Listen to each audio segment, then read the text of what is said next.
And this is a great crowd. Thank you all for coming out tonight. Our state party chair, Laura Cox, all the wonderful Michiganders who are gathered here tonight from near and far. It is great to be back in the Wolverine State. And we are just 6 days away from a great victory all across Michigan and all across America when we vote for more years of President Donald Trump in the White House.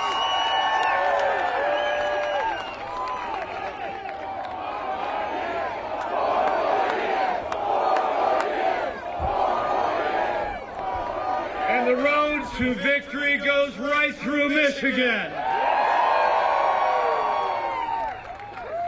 On November 3rd, I got a favor to ask. We need you to show them that Michigan is Trump country.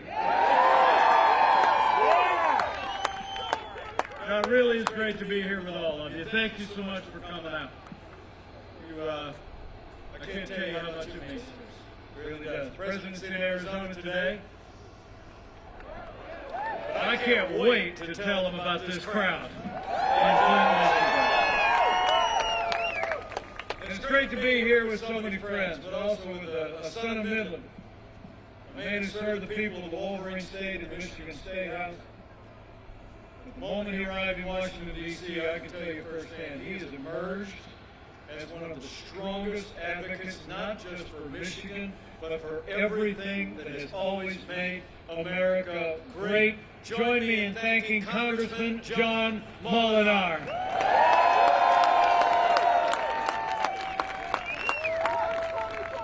Thank you, Congressman. It's also great to be here, I'm told, with a lifelong Democrat. He's a leader here in Flint. But we got some good news again that he is supporting President Donald Trump for 4 more years. Join me in thanking Maurice Davis, Vice President of the City Council. Where are you, Maurice? Let's hear it for Maurice. I'm partial to Vice President. Thank you, Maurice. Thank you so much. And thank you all for being here today. It really is amazing. It really is amazing to think about all that we've accomplished. You look great, man! Love you. 4 years ago, we inherited a military that was hollowed out by devastating budget cuts. An economy that was struggling to break out of the slowest recovery since the Great Depression. Terrorism was on the rise around the world. And we witnessed a steady assault on our most cherished values. But in 3 short years,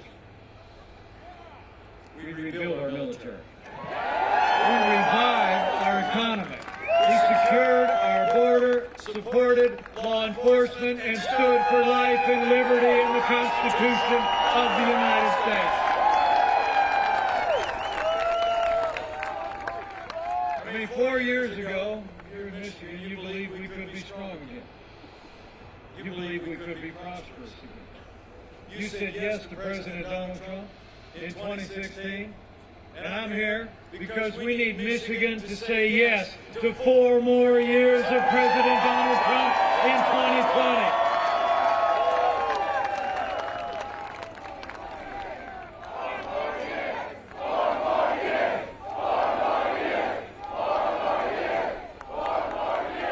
But think how far we've come because of the confidence the people of Michigan place in this president. It all starts with our national defense, always. It's the first obligation of the national government is to provide for the common defense. And under the last administration, when Joe Biden was vice president, we saw years of reckless budget cuts that hollowed out our military. And there's reports in the news even today. The Democrats in the House and Senate are actually promising to make massive cuts in defense spending to fuel their big government plans. It's incredible. But I'm proud to report to you, as your Vice President, but as the proud father of a United States Marine, that we are finally giving our soldiers, sailors, airmen, Marines, and Coast Guard the resources and the support that they need to defend this nation. President Donald Trump has signed the largest increase in our national defense since the days of Ronald Reagan. But you know, it's not just been about supporting those who serve and their families. It's also been about standing with all the courageous men and women that put on the uniform of the United States. In fact, I expect, knowing what a great patriotic state this is, if you wore the uniform of our armed forces, would you just put your hand in the air and let me say thank you one more time for your service. Thank you for your service. Thank you for your service to this country. God bless you all. But you all remember, especially our veterans, Joe Biden was vice president. We saw years of scandal at the VA. It shocked the conscience of our nation. I mean, we literally had veterans in this country who were dying, waiting to get care at VA hospitals. But under President Donald Trump, we signed the most sweeping reforms of the VA in 50 years.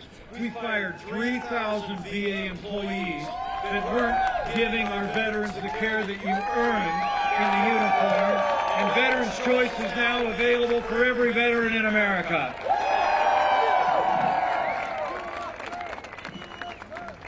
You know, support for our national defense, support for our veterans is just one more reason why we need Michigan to send a West Point grad, an Army combat veteran, and a man of leadership and quality to the United States Senate. We need Michigan to send John James to the U.S. Senate.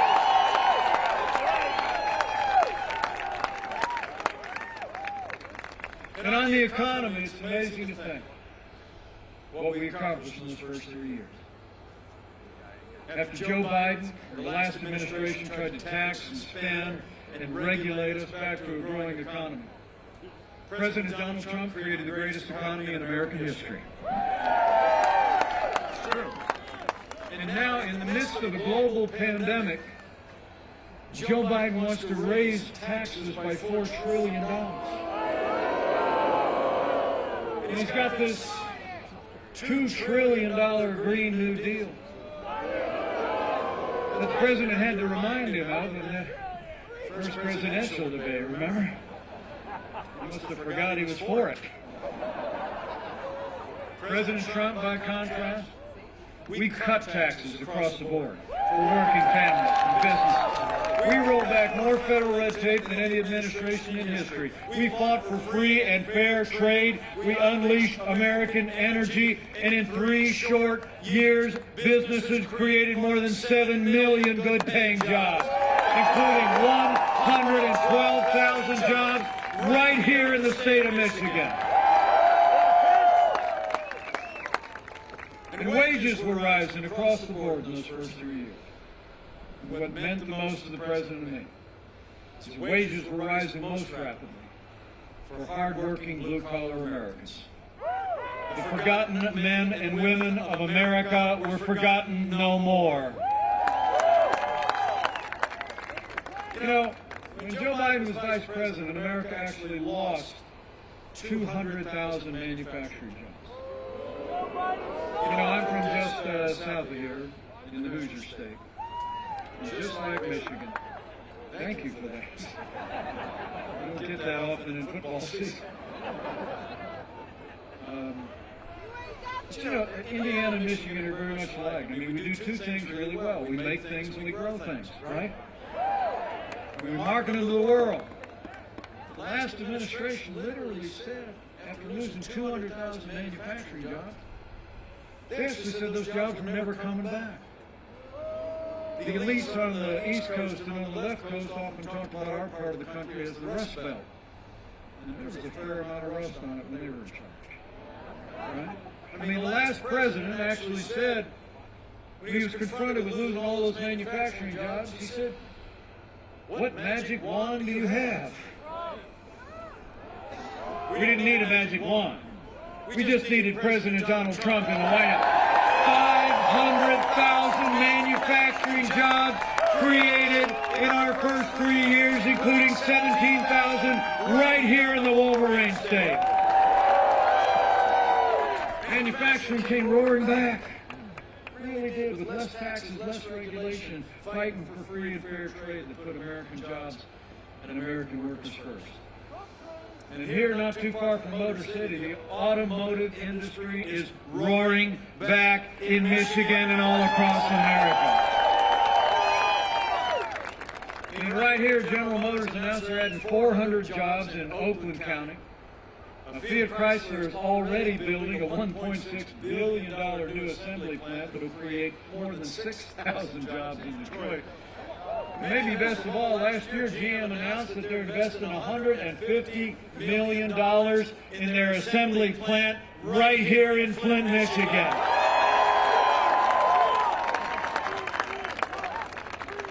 And you know, that's all a result of cutting those taxes and rolling back red tape. It also has a lot to do with trade. You know, when we took office, half of our international trade deficit was with communist China. It's true, $500 billion a year we were losing in trade with China. Joe Biden, he's been a cheerleader for communist China all along the way. He said that the rise of China was a positive development. He did. And he also scoffed last year as a candidate at the very idea that China was a competition to the United States. But President Donald Trump, he put China on notice. We said the era of economic surrender is over. We imposed tariffs on China's goods into the United States, and we're going to keep standing strong until they open their markets to U.S. goods and U.S. agriculture and respect private property rights of Americans. And you all remember NAFTA, out here in the heartland. 25 years after NAFTA was signed into law, we literally saw, you have to almost check this because it doesn't even sound right, 60,000 factories closed in the United States. And many of those jobs went south of the border to Mexico or far overseas. Now, Democrats for years, like Joe Biden, love to complain about NAFTA. But Joe Biden never lifted a finger to reform it or to fix what was wrong with it. But after Michigan voted for the man who wrote The Art of the Deal, Michigan and America got a way better deal. NAFTA is gone, and the USMCA is here to stay. I mean, the truth is, the USMCA, I don't know if you know about this. I mean, under NAFTA, there were these, it might have been unintentional, I don't even know. I wasn't around back then. But there was kind of these perverse incentives to actually move manufacturing out of the country. But under the USMCA, 75% of all auto parts in duty-free cars have to be made in North America, and 40% of the parts have to be made by workers who make the average hourly wage of workers in the United States of America. We have taken the incentive away to move jobs out of the United States. It's a win for workers in Michigan and a win for workers all across America. It is.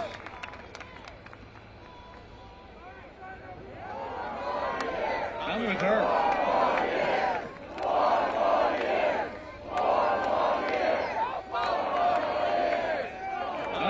The lady wearing a UAW sweatshirt started cheering for the USMCA. I'll tell you what, it's a win for auto workers, and you know it. Thank you. Now, you all in Michigan deserve to know that Kamala Harris was one of only 10 senators to vote against the USMCA. You know, she and I had a little bit of a debate over in Salt Lake City a couple of weeks ago. Thank you. I tried to call her out on a lot of issues. You know, the truth is, she said she voted against one of, there's only 10 senators who voted against it.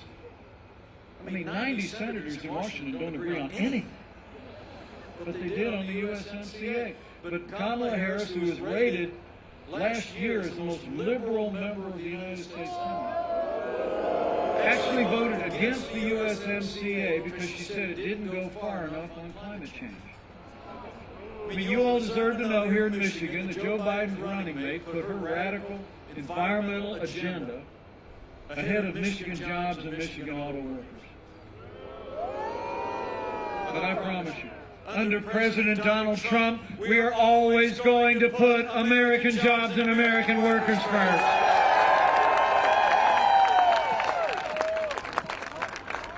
And then you got energy, plays such an important role, drives prosperity in Michigan all across the heartland of this country.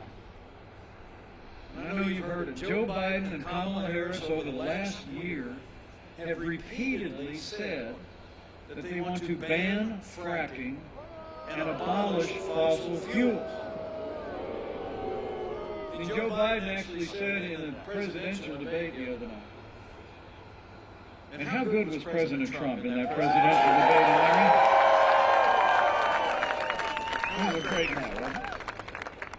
Anyway, Joe Biden, you get to the end of the debate, about 90 minutes if you're still up. And they start talking about energy, and Joe Biden actually said that America needs to transition from the oil industry. I mean, the president just said that's a big statement. Boy, was it. You know, I mean, according to a 2017 study by a non-political group, the oil and gas industry supports 160,000 jobs right here in Michigan. And they're talking about whatever they're saying right now. Go back. It's like, honestly, Joe Biden said, show the tape. So we've been showing the tape. Pretty easy to find. Just keep going out and look at it. They're going to ban fracking. They want to abolish fossil fuels. But President Donald Trump has been a champion for American energy and American energy independence.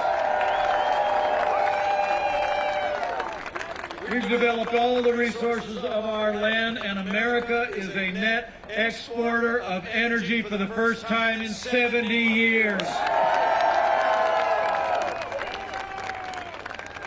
When it comes to jobs and trade and energy, President Trump will always put Michigan and America first.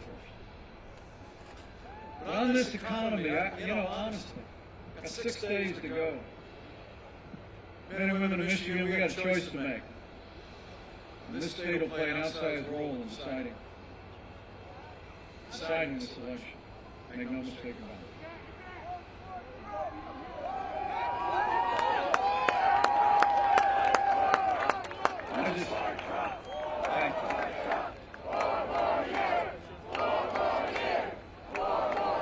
Here's the choice.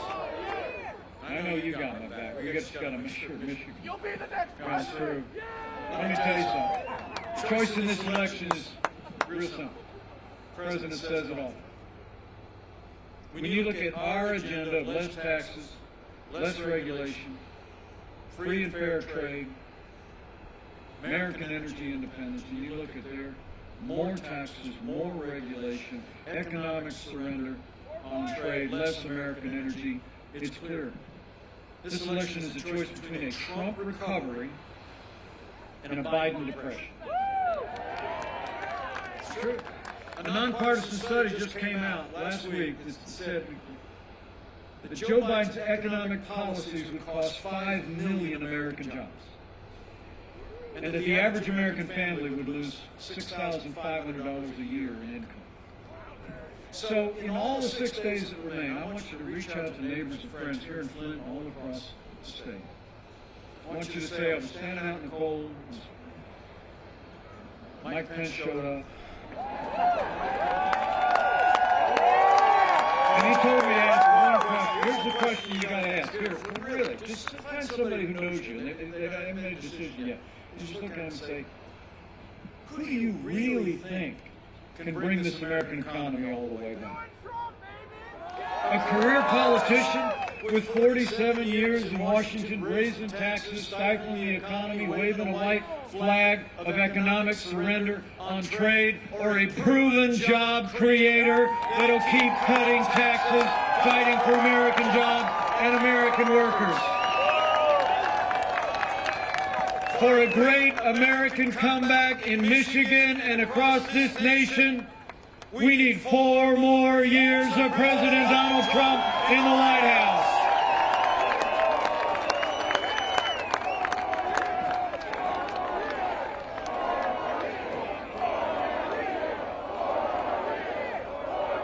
So it's about our security, it's about our prosperity, but here at home it's also about the rule of law.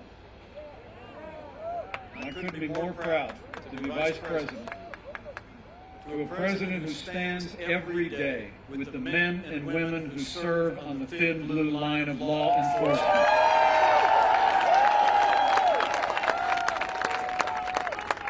President Trump and I know what you know.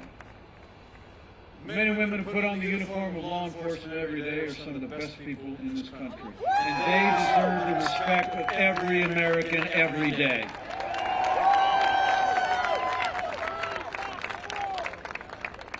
Now, the President and I will always support the right of peaceful protest. It's enshrined in our Constitution.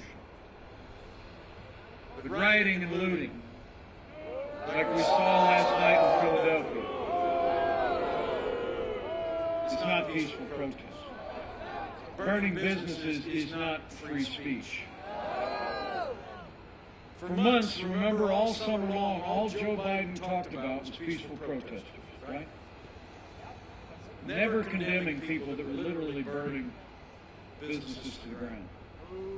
I was in Minneapolis a couple weeks ago, and I met an incredible African-American woman named Flora Westbrook. Flora started a little salon in Minneapolis 35 years ago, built it up with her sister. She told me of the day, a couple of days after the killing of George Floyd. Now she saw the violent protesters coming closer and closer and closer to her little salon, until they burned it to the ground. You know, the truth is, Joe Biden would double down on the policies that have led to violence in our cities. I mean, when you refuse to condemn those that perpetrate violence against our families and our communities, when you start to withdraw support from those who protect and serve, you only embolden those who are tearing our communities asunder. Now, Joe Biden explains it all by saying he thinks America is systemically racist. And that he and Kamala Harris actually believe, Joe Biden and Kamala Harris regularly say that they believe police have an implicit bias against minorities. When he was asked if he'd cut funding for law enforcement, Joe Biden actually said, yes, absolutely. But under President Donald Trump, I'll make you a promise. We're not going to defund the police. Not now, not ever. We're going to back the blue, and we're going to back the blue for 4 more years. You know, you and I know, the President knows, we don't have to choose between supporting law enforcement and supporting our African-American neighbors and friends and other minorities and families that live in our major cities. I mean, for the last 3.5 years, we've done both. And we'll keep doing both for 4 more years. I mean, under this president, we funded more than 4,000 new police officers through the COPS program.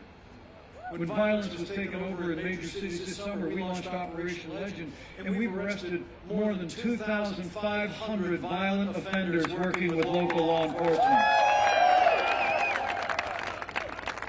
And at the very same time, I couldn't be more proud that under our administration, we saw the lowest unemployment ever recorded for African Americans, the highest funding for historically black colleges and universities. We supported educational choice for families and 8,000 opportunity zones that are creating jobs in inner cities, including the opportunity zone right here in Flint, Michigan. We're going to support law enforcement. We're going to support our minority communities. And we're going to have law and order in every city, in every state, in America, for every one of us of every race and creed and color. So help us God.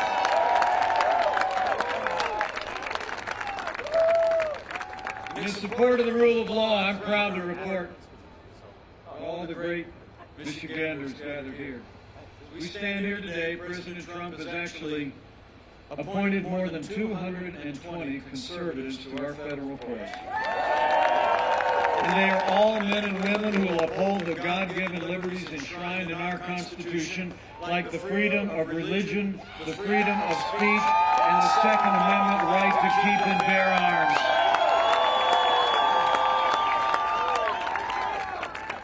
"220 federal judges, 3 Supreme Court justices, Justice Neil Gorsuch, Justice Brett Kavanaugh, and Justice Amy Coney Barrett." Isn't she great?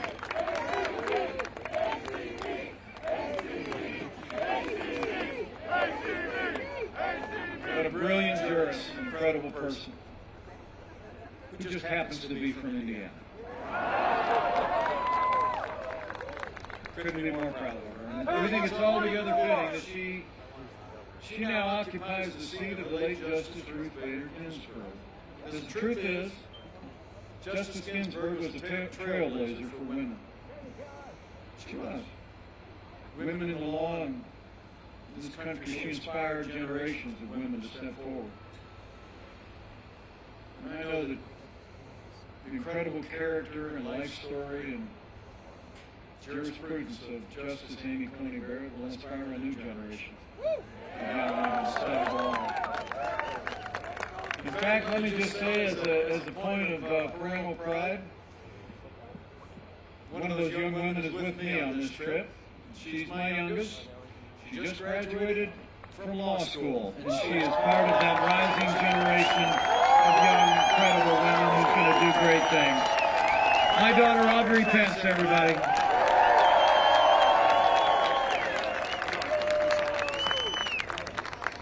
You know, when you think about the courts and all that we've been able to accomplish, it's been because of the strong support we got from the people of Michigan. It's been because you have a president that kept his word to appoint principal jurists to our court will uphold our Constitution. And it's one more reason why we need to send John James to a renewed Republican majority in the United States Senate.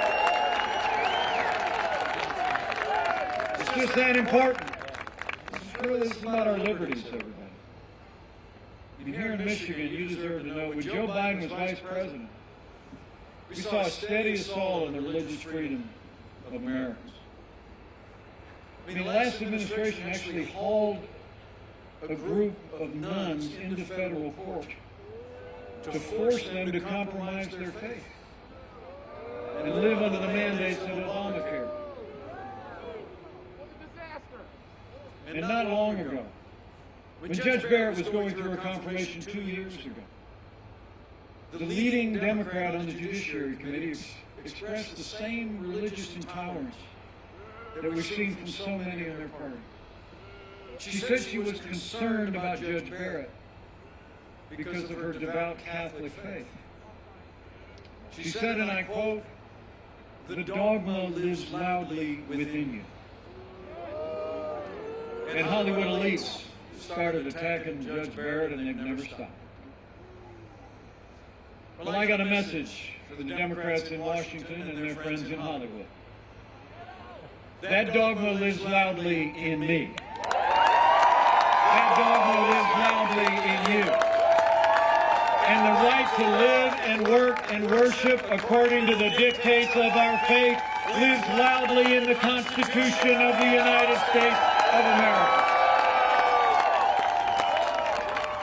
Under President Trump, we've not only appointed men and women to our courts to uphold our religious freedom, but we restored the conscience rights of doctors and nurses, religious charities and organizations. And it was President Donald Trump who ended the legal assault on the Little Sisters of the Poor, and the Supreme Court made it permanent.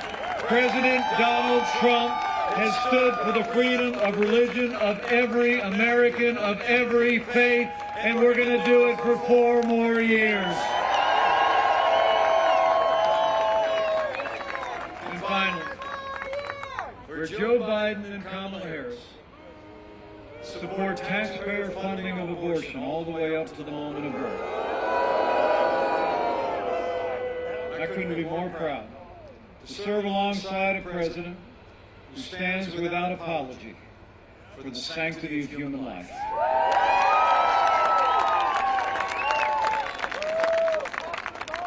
It's an amazing first 3 years because of the support of the people of Michigan in 2016. We rebuilt our military, we revived our economy, we stood for law and order, liberties, and life. And none of that would have been possible without the strong and consistent support of Michigan's Republican delegation to Congress. So I got a favor to ask. Right after you re-elect President Donald Trump and send John James to the United States Senate, we need you to send Congressman John Molinar to a new Republican majority in the House of Representatives and retire Nancy Pelosi once and for all.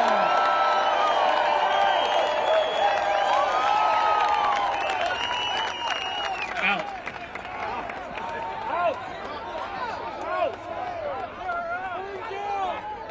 Now, when you look at what we were able to accomplish in these first 2 years, first few of which we had a Republican House and a Republican Senate. Only one way you can describe it. In 3 short years, we made America great again.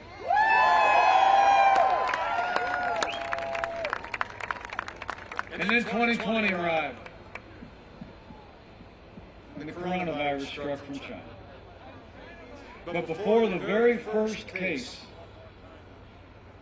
of community transmission anywhere in America, President Trump did what no American had ever done in the history of this country. He suspended all travel from China, the second largest economy in the world. President Trump put the health of America first. Now, Joe Biden said it was xenophobic. He literally wrote a few days before the president's action that banning travel during the global pandemic would make things worse. Joe Biden got it wrong. President Trump got it right. And the truth is, the president's decision at the outset saved untold American lives because it bought us invaluable time to stand up the greatest national mobilization since World War II. We reinvented testing. We started the manufacture all across the heartland of billions of supplies of personal protective equipment, ventilators, and the like. No American that's ever required a ventilator has ever been denied a ventilator. No one who's ever required an ICU bed was ever denied an ICU bed. We started at record speed to develop medicines, therapeutics that are saving lives today. And before the end of this year, we believe we will have tens of millions of doses of the first coronavirus vaccine in the world. I must tell you, until that day comes that we put this pandemic in the past with a safe and effective vaccine, we're going to keep moving heaven and earth to make sure that our doctors and nurses all across the country have the resources and the support they need to give anyone that's struggling in this pandemic the level of health care we want a family member to have. I promise you that. We're going to keep protecting the vulnerable. We're going to keep saving lives. And while Joe Biden's talking about shutting down our country, we are opening up America again.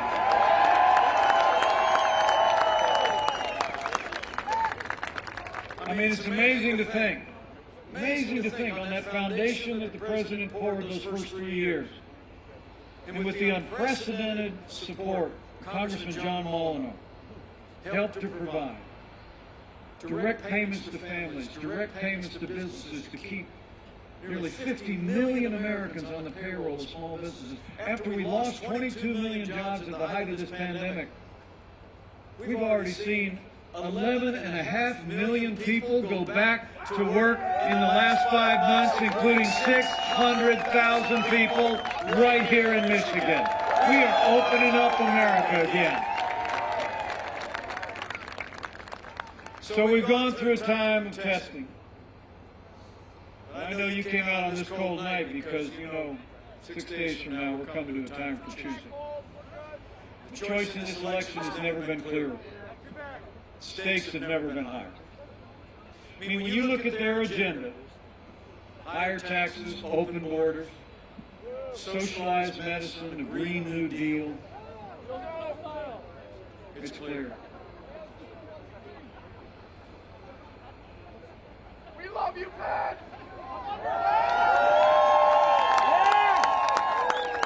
I love that guy. It's true. I mean, look, Joe Biden's just going to be a Trojan horse for the radical left. And his running mate, Kamala Harris, I said, well, she was more liberal than Bernie Sanders in the last year in the Senate.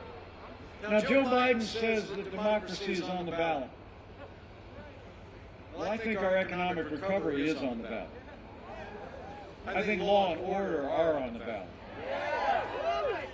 But I also believe there are things more foundational to our country that are on the ballot.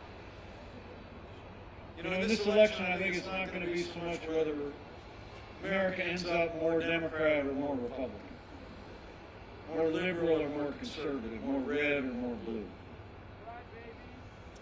I think the choice in this election is whether America remains America.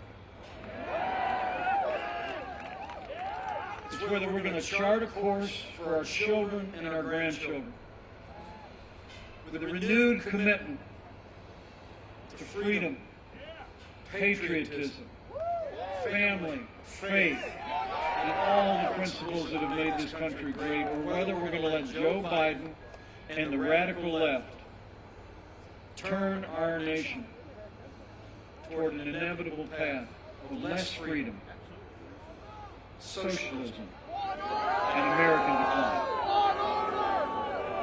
So for our freedom and for all the ideals that have always made America great, Michigan, we need to decide right here and right now that Joe Biden will never be president of the United States. We're going to re-elect President Donald Trump for 4 more years.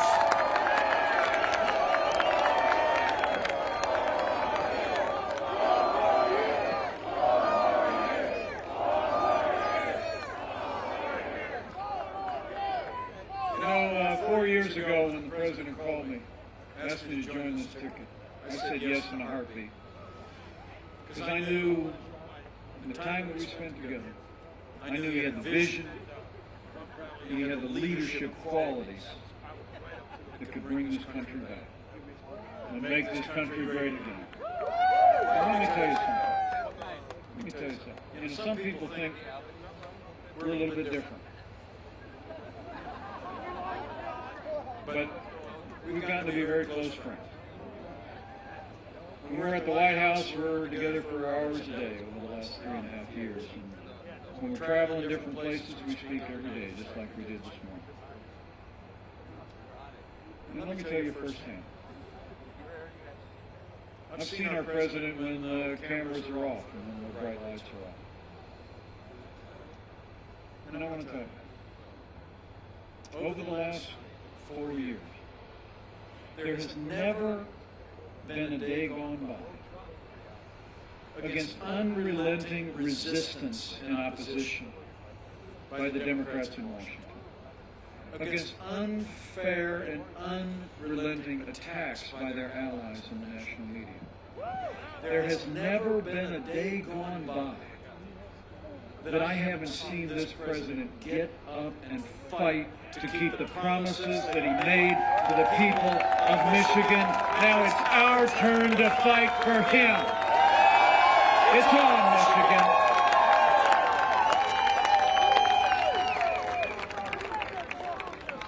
It's time. And And so I got a few things I got to ask you to do. And then I got a plane to catch. First and foremost, I already checked on the way here. Early voting has already started, right, John? Laura? So first, on behalf of the President, I want to ask you, we need you to vote, Michigan, vote to re-elect President Donald Trump to the White House.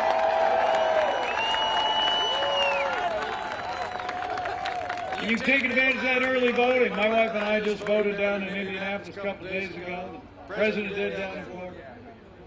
You need to go get it done.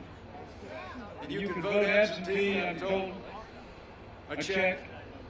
City Clerk's office. 1101 South Saginaw Street. Open 8 to 5. Suite 201C.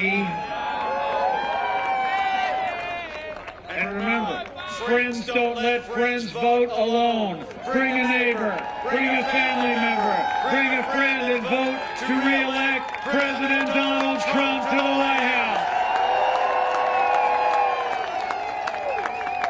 Just get it done. Just get it done tomorrow. First thing. Secondly, after you vote with a friend, I want you to go tell somebody all that we've accomplished under this president's leadership and the choice that we face in this election. I mean, I really believe with all my heart this is one of the most important elections ever in the life of this nation. It really is a moment where we're going to decide for our children and our grandchildren not just who will be in the White House the next 4 years, but what kind of nation they're going to live in. You know, the President and I were on 60 Minutes the other night.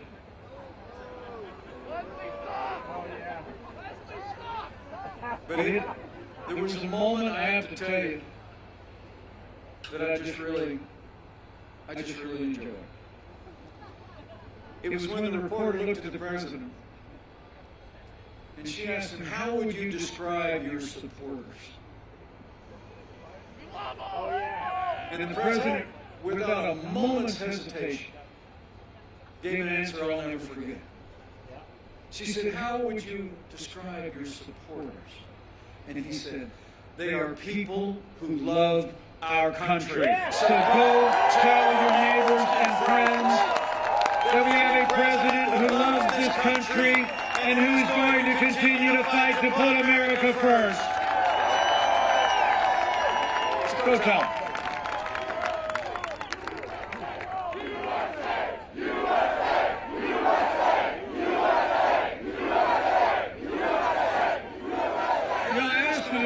Because I really do believe that history-making election in 2016 here in Michigan, all across the country, was proof positive. The most powerful media in this country is not your television networks, it's not your newspapers, it's not your social media. The most powerful media in this country is word of mouth. It's when the American people are talking to each other, and when someone who knows you and respects you hears from you about an issue that's important to them. I'm just saying to you on behalf of Laura Cox, on behalf of the Congressman, on behalf of the President, myself, just take some time to reach out to your neighbors and friends. Just tell them I ran into Mike out at the airport, and he talked for like an hour just trying to summarize everything we've done, the choice that we face, and what we're going to do to make this country great again for 4 more years with President Donald Trump in the White House. You go tell them. And lastly, in these challenging times in which we live, if you're of a mind to avail yourself of that wellspring of strength that has always seen our nation through much more difficult times. I'd encourage you to do that too. You know, I've traveled around this country over the last 4 years, and one of the two things I'm convinced of is this is a freedom-loving nation, and this is a nation of faith. I mean, everywhere the President and I go, it's without fail. People will reach across the line and lower their voice a little bit and just say, I'm praying for you. We hear it all the time. And so if you're inclined to bow the head and bend the knee from time to time, that's the last thing I'd ask you to do is consider doing that in the next 6 days.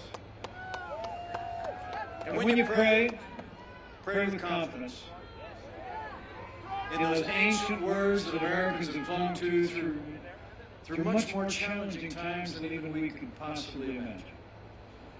That if his people who are called by his name will humble themselves and pray and turn, that he'll do like he's always done in the long and storied history of this great nation. He'll hear from heaven, and he'll heal this land. This one nation, under God, indivisible, with liberty and justice for all. So pray for America. Pray for all the American people. It'll make a difference, I promise you. And with that, I'm going to let you get back somewhere warm tonight, but I just want to say from the bottom of my heart, thank you for coming out tonight. Thank you for supporting our president and this entire team.